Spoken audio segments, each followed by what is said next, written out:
முக்கியமாக இந்த ராசி குழந்தைகள் படிப்பிலும் புத்தாலித்தனத்திலும் திறமையாக இருப்பார்கள். உங்கள் ராசியின்படி எந்த வேலை அல்லது தொழில் அமையும் தெரியுமா? உலகில் பிறந்த ஒவ்வொருவருக்கும் கல்வி மிக முக்கியமான தேவை. கல்வி ஒருவனுக்கு நல்ல புத்தியையும் அறிவையும் கொடுக்கிறது. உலகில் பிறந்த ஒவ்வொருவருக்கும் கல்வி மிக மிக மிக முக்கிய தேவை. கல்வி ஒருவனுக்கு நல்ல புத்தியையும் அறிவையும் கொடுக்கிறது. பெரும்பாலானோர் அவர்கள் படித்த படிப்பு சார்ந்த துறையிலேயே வேலை செய்கின்றனர். ஆனால் பலர் அவர்கள் படித்த படிப்பிற்கு அவர்கள் செய்யும் வேலைக்கும் சற்று சம்பந்தமில்லாமல் இருக்கும். சிலர் நல்ல சம்பளத்துடன் பெரிய வேலையில் இருப்பார்கள். இருப்பினும் அவர்களுக்கு அந்த வேலையில் திருப்தியாக இருக்காது. தற்போதுள்ள தலைமுறையினர் நல்ல வேலையையும் மனதுக்கு பிடித்த வேலை அமைய வேண்டும் என விரும்புகின்றனர். ஜோதிடப்படி ஒவ்வொரு ராசியினரும் எப்படிப்பட்ட வேலையை தேர்வு செய்ய வேண்டும் என ஒரு வகை இருக்கிறது. அதன்படி உங்கள் ராசிக்கு எப்படி ஞானம், புத்தாலித்தனம், பேச்சில் திறமையை தரக்கூடிய புதன் கிரகம் ஆளக்கூடிய கன்னிராசியை சேர்ந்த குழந்தைகள் முதல் அறிவியலில் சிறந்து விளங்குவர். கல்வியில் மிக சுட்டியாக இருக்கும் இவர்கள் மிக சிறந்த புத்தாலிகள். புத்தியை பயன்படுத்தி படிப்பில் முதலிடம் பெறுவார்கள். புதன் கிரகத்தின் செல்வாக்கின் காரணமாக குழந்தைகள் தங்கள் குறிக்கோள்களை சரியாக செய்து முடிப்பார்கள். அடுத்ததாக, மனதில் இருக்கும் சஞ்சலம் விலக செவ்வாய்க்கிழமைகளில் இது செய்தாலே போதும். ஆம், அது என்னது? நாம் வாழும் வீடு என்பது லட்சுமி கடாட்சத்துடன் இருக்க வேண்டும். நமது வீட்டில் எப்பொழுதும் நேர்மறை அதிர்வுகள் இருக்க வேண்டும்.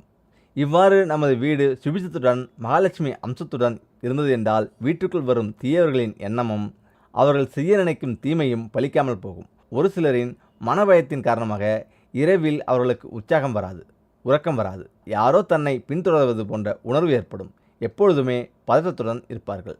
தங்கள் வீட்டில் நடக்கும் இனிய சம்பவங்களில் கூட அவர்களின் மனது முழுமையாக ஈடுபடாது. இப்படி எதிலும் கலந்து கொள்ளாமல் ஒதுங்கியே இருப்பார்கள். இவ்வாறான பிரச்சனையில் இருந்து விடுபட நமது இல்லங்களில் வாரந்தோறும் இதை செய்தாலே போதும். இதில் பரிகாரம் 1.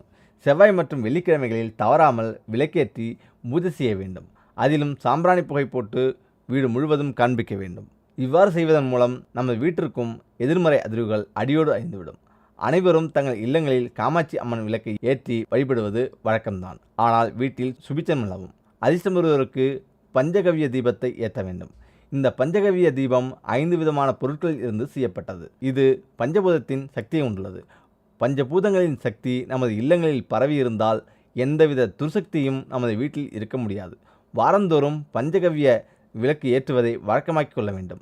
பரிகாரம் 2. ஒரு சிறிய மண்பாத்திரத்தில் தண்ணீர் எடுத்துக்கொண்டு அதனை காலை சூரிய ஒளிபடுகின்ற இடத்தில் வைத்துவிட வேண்டும். பிறகு மாலை சூரியன் மறைந்ததும் இந்த தண்ணீரை வீடு முழுவதும் தெளித்து விட வேண்டும். இவ்வாறு செய்வதன் மூலம் அனைத்திற்கும் முதன்மையானவராக சூரிய பகவானின் அருள் பெற்ற இந்த நீர் வீடு முழுவதும் பரவியிருக்க நமது வீடு தூய்மை அடைந்துவிடும். இதனையும் தொடர்ந்து செய்து வர நல்ல பலனும் ஆற்றலும் கிடைக்கும். அடுத்ததாக, சிக்கலான பிரச்சனைகள் தீர்க்கும் தட்சிணாமூர்த்தி வழிபாடு. ஆம், சிக்கல்களும் குழப்பங்களும் நமது வாழ்க்கையில் நிறைந்திருக்கிறது. சில நேரங்களில் வாழ்க்கையில் தடுமாற்றம் ஏற்படும் பொழுது, சரிவுகள் ஏற்படும் போது நம்முடைய வாழ்க்கை சரியான பாதையில் தான் செல்கிறதா என்ற குழப்பம் நம்மில் பலருக்கு இருக்கும். பிரச்சனை என்பது நம்மோடு முடிந்து விடுவது அல்ல, நம்முடைய குடும்பத்தையும் பாதிக்கக்கூடியது. வாழ்க்கையில் தீராத சிக்கல்கள் இருந்தாலும், முடிவெடுப்பதில் குழப்பம் இருந்தாலும், குழப்பத்தில் இருந்து தெளிவு பெற குரு பகவானை வேண்டி பரிகாரம் செய்யலாம். தீராத குழப்பத்திற்கு தீர்வு தரும் குரு பகவானின் வழிபாடு இதுதான்.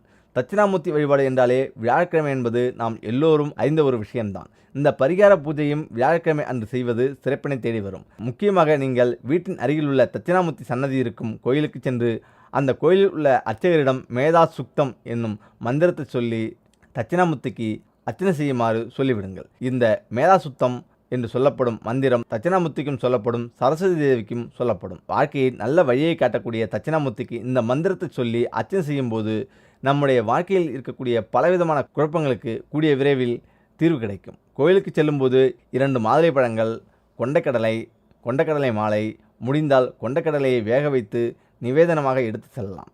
2 மாதுளை பழங்களை குரு பகவானின் பாதங்களில் வைத்து பூஜை செய்து வீட்டிற்கு கொண்டு வந்து பிரசாதமாக நாம் சாப்பிடலாம்.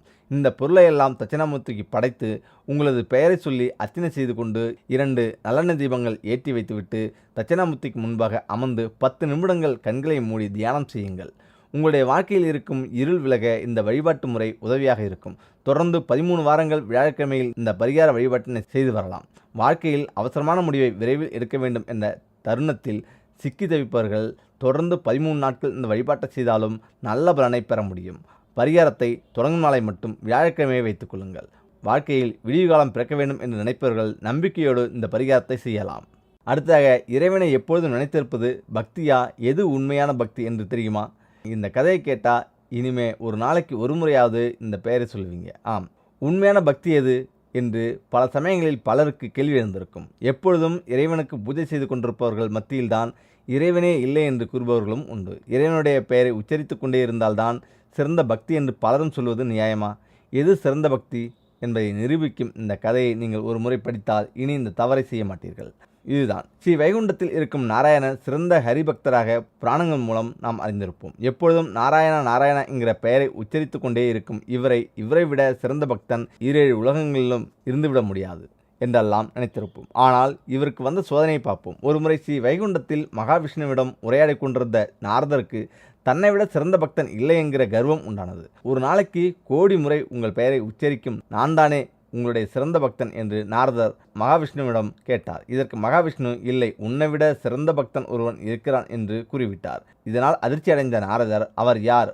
அவரை நான் கண்டே ஆக வேண்டும், கண்டே தீர வேண்டும் என்று கோபம் கொண்டார். இதற்கு மகாவிஷ்ணு மிகவும் சாந்தமாக ஒரு ஊரின் பெயரை கூறி, ரங்கன் என்னும் அவன்தான் என்னுடைய சிறந்த பக்தனாக இருக்கிறான் என்று கூறினார். உடனே அவ்வூருக்கு புறப்பட தயாராகிவிட்ட நாரதர், எப்படியாவது அந்த ஊரில் இருக்கும் ரங்கனை கண்டுவிட வேண்டும் என்றும் அவன் எந்த அளவிற்கு சிறந்த பக்தன் என்பதை நானும் பார்த்து விடுகிறேன் என்றும் கூறிவிட்டு கிளம்பினார். அவரை அடைந்த நாரதர் ஒரு நாள் முழுவதும் ரங்கன் என்ன செய்து கொண்டிருக்கிறான், எந்த அளவிற்கு பக்தியுடன் இருக்கிறான் என்பதை கவனித்து வந்தார். ரங்கன் காலையில் எழுந்ததும் குளித்து முடித்து சுத்தமாகி எல்லா வேலையும் செய்துவிட்டு ஒருமுறை ஹரி நாராயணா என்று இறைவனின் நாமத்தை உச்சரித்துவிட்டு கலப்பையை தூக்கி விவசாயம் செய்ய கிளம்பிவிட்டான். வயலுக்கு சென்றதும் அங்குள்ள பணியாட்களை ஒவ்வொரு வேலைக்கும் பிரித்து கொடுத்துவிட்டு தானும் பணியில் ஈடுபட துவங்கிவிட்டான்.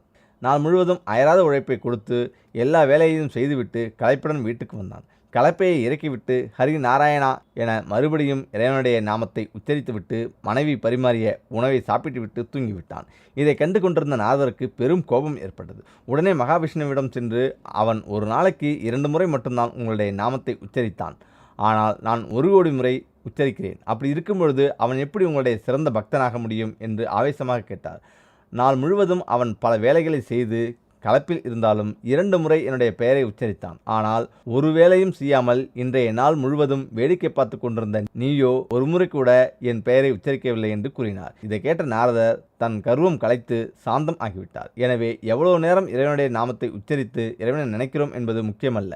எவ்வளவு வேலை இருந்தாலும் ஒரு நாளைக்கு ஒரு முறையாவது இறைவனை நினைத்தால் கண்டிப்பாக இறைவனுடைய பக்திக்கு நாம் தகுதியானவராக இருக்கிறோம் என்பதுதான் அர்த்தம்.